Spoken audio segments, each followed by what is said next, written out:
Sticking to earnings, the TCS stock tumbled over 4% in trade today after the company reported a muted set of earnings in the second quarter. What added to the concern was CEO N Chandrasekaran admitting to CNBC TV18 that constant currency revenue growth should dip by as much as 2% this financial year. Here's a report. It's an important space for me as well. TCS's magic spell has been broken. The IT giant failed to fire up the street with its performance in the second quarter.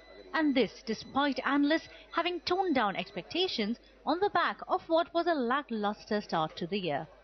The fine print in the numbers is somewhat worrying. TCS saw a constant currency growth of 3.9% in the September quarter, a marked slowdown from the 6.3% growth it registered in the same period last year, and the 5.4% rate it clocked the year before.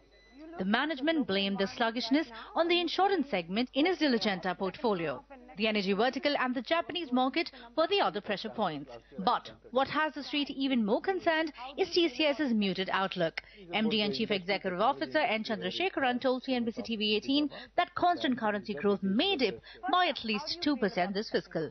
I think constant currency last year had a kicker in the Japan acquisition. Because of Japan, yeah. This year it doesn't have it. So otherwise the gap is about 1 or 2%, which will be explained by the softness in the three places I've said.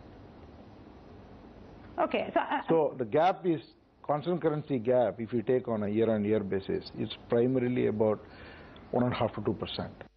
While the company says it will take steps to address this revenue gap, the management maintains that it is not falling behind peers in the Indian IT pecking order.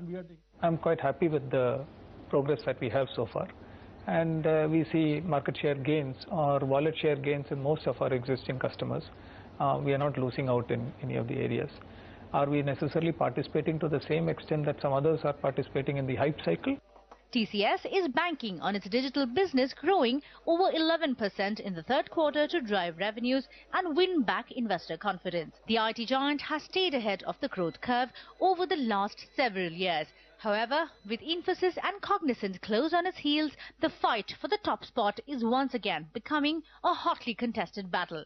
In Mumbai with Menka Doshi, Kritika Saxena. okay, so let's move